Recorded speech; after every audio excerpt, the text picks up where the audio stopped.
Hi, my name's Marie Aune, and I'm here with David K of David Photo. How are ya? Good. What's new, David, going on in David K Photo? Well, I got an upcoming excellent celebrity concert season coming up, a lot of magazine layouts.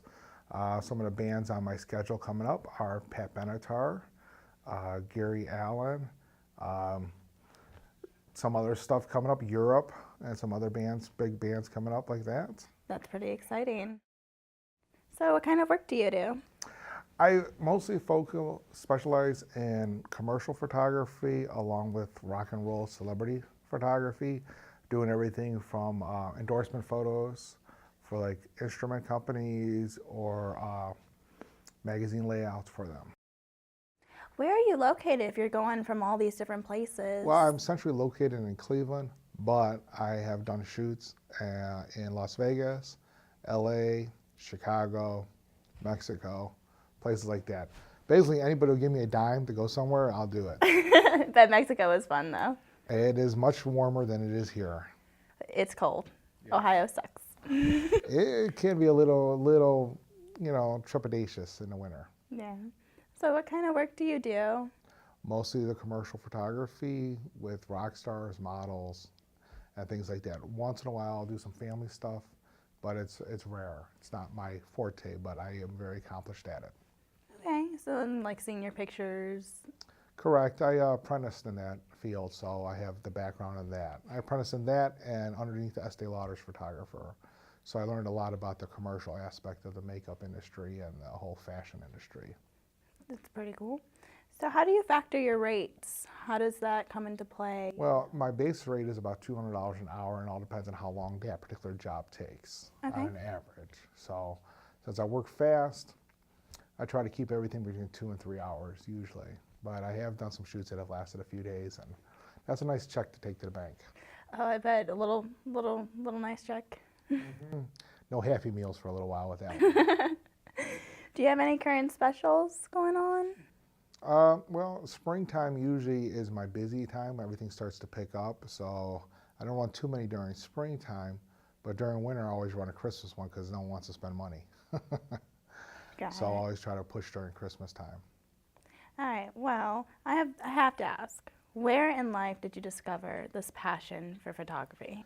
Well, when I was 12 years old, I had an old 110 camera Kodak, which was a defunct style of film that doesn't exist anymore.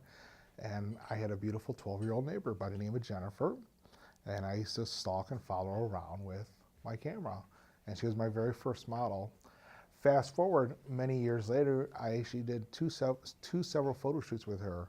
One in Vegas about 4 years ago, and then one just a few months ago, we went out to a ghost town. And I wanted to show the difference of shooting her at 12 than I did as a woman in her 40s now. Mm-hmm. So do you keep those relationships that you built with different clients? I try to, but one of the bad things in my industry is people die. So it's hard to keep those ones. Yeah. I did a guitar shoot for BC Rich Guitars, and a gentleman by the name of Terry Spann was there endorsing, and I did his endorsement photos for their website and their catalog. And then he was murdered on stage about 6 months after that.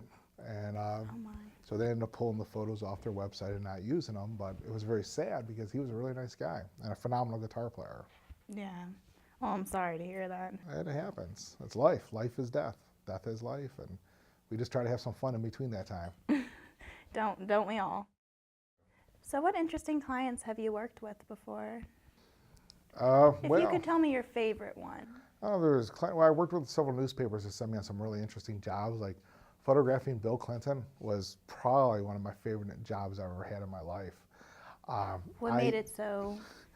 He was the most charming person I ever met in my life. All those stories about how he can just win you over no matter what is true. He was very charming, very cordial, and it was a pleasure to photograph him. It was a joy. And then on the other hand, is one of my favorite musical artists was Megadeth and Dave Mustaine, who was one of the original founders of Metallica. And I was fortunate enough to put him on the cover of a rock magazine a couple years ago, and that was a joy of mine because he was one of my heroes. So once in a while, combining that with my job is something that'd be really cool. Also, one other one. I recently photographed Dancing with the Stars, and I worked with Carlton from Oh, from Fresh Prince of Bel-Air. Fresh Prince of Yes. Bel-Air, and he was actually really cool. His real name was Alfonso, and he was really nice to work with. So he was a lot of fun. Are you going to do the Carlton for us? No, I'm not doing the Carlton. Yeah. I could barely walk in a straight line, let alone a dance. Okay. Well, you've got to have some crazy stories, traveling, seeing all these people, meeting all these different people. Come on, at least just share one with us. I remember once, I got a couple. I was photographing a band called Buckcherry, and as you know, a lot of bands, they throw out the drumsticks to the audience. Well, I got hit with more drumsticks from that drummer than I have in any other show ever, because apparently his aim's not the best, and he just whipped my head constantly with that.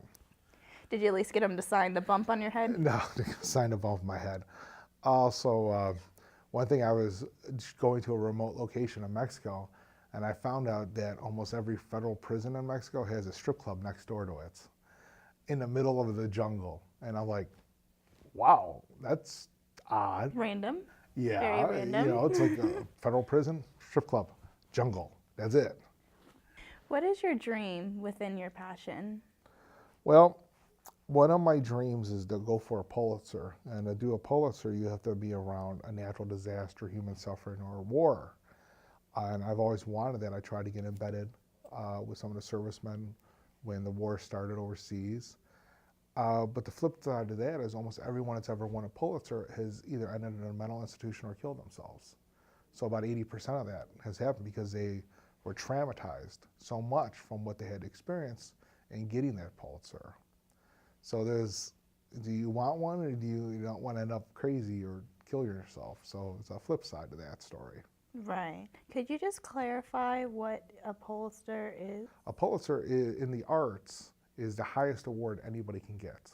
Okay. So there's a Pulitzer for writing, there's a Pulitzer for photography, photojournalism, art.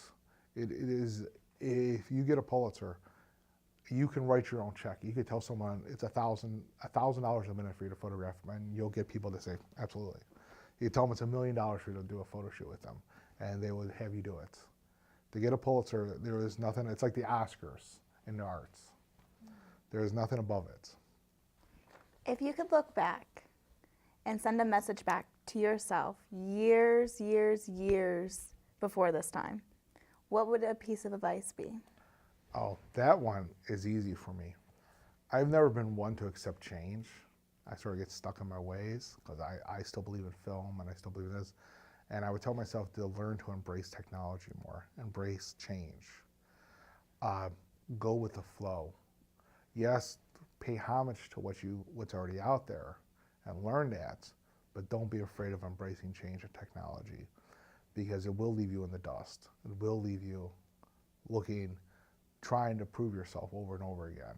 So embracing change is the best thing, and being flexible in life. That's some very good advice.